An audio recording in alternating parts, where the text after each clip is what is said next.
Ira, and I want to start with a simple reflection. For years, the world's smartest people have been working relentlessly to find solutions to climate change. In conferences, in boardrooms, even at the United Nations. But what if I told you that we might have overlooked one particular group of smart people?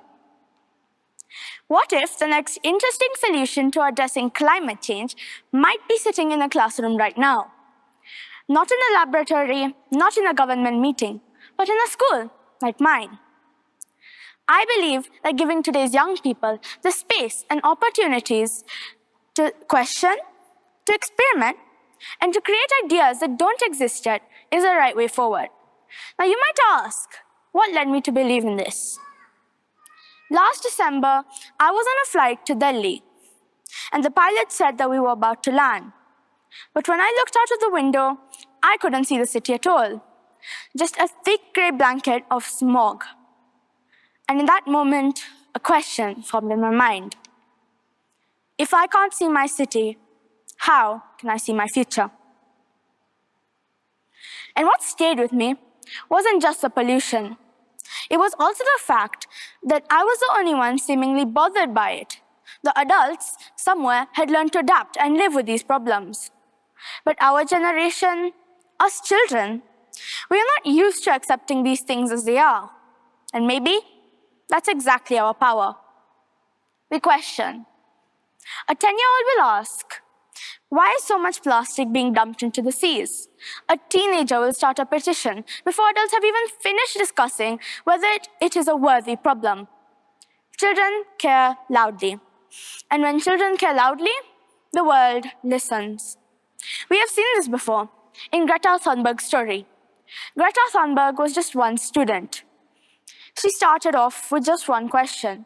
Why aren't we doing more? And that question sparked a global movement. But here's the real question we should be asking. We applaud children for speaking up, but do we actually give them the space to try? The space to take a stand? To question existing solutions? To question adults? I learned this from a very small idea. In my class, I had suggested a noise meter. Not for punishment, just for awareness. My teacher allowed me to implement this idea. And something interesting happened. The class actually got quieter. Not because we were told to be quiet as usual, but because we could see our noise levels. And then we could act on them. That small experience taught me something important. When children are trusted with innovative ideas, they don't just follow instructions. They can actually create change.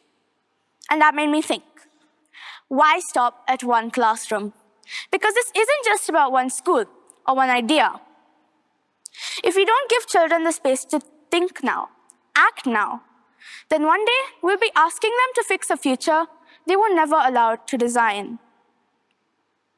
So, what if we created spaces in every single school where students could try, test, and build solutions? I'm trying to start a space like this in my school, an eco club. Just 20 students making small, consistent changes. I want my eco club to champion simple, practical changes to everyday habits and behaviors, all led by students. Psychology shows that when children help design solutions, they don't just learn new things. That natural learning eventually turns into lasting habits and more critical, reflective thinking. So, what would an eco club actually look like? Let me tell you. In my previous school, the teachers didn't just tell us to care for the environment. They actually created a space for us to act. They introduced simple systems, but they trusted students to carry them forward. Every student was given a litter picker, for example, and it was up to them to use it to keep the playground clean. They also introduced small reward systems like stickers for walking to school or helping others. At first, we were all doing it for the stickers, but very quickly, those actions became ours. By the end of the year, I wasn't trying to earn stickers anymore. I was naturally walking more, helping more, and cleaning up more. Eventually, we didn't need incentives at all. We had changed. They also created fun anti-litter campaigns. But again, it was the students who made them come alive. Some posters had Shrek warning that he might throw a donkey at you if you didn't use the correct trash bin. They were silly, but they worked. Because small actions, when multiplied, become something big. Now imagine this across a country like Kenya. That's more than 1 million young environmental ambassadors, and each one influences their family, their friends, and their communities.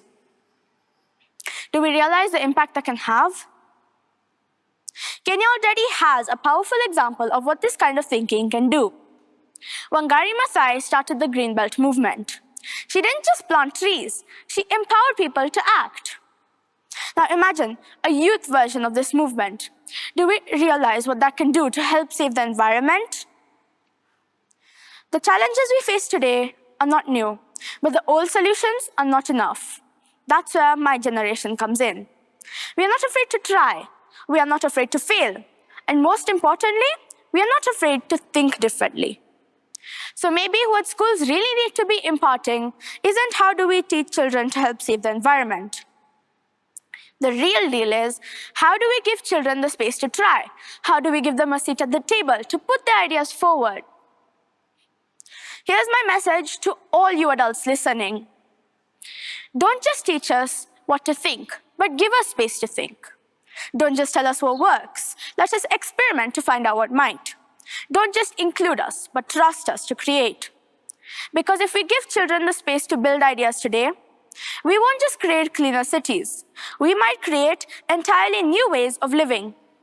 And maybe then, just then, the next time I look out of an aeroplane window, I won't just be looking at my city. I'll be looking at a brighter future, because we were finally allowed to imagine and build it. Thank you.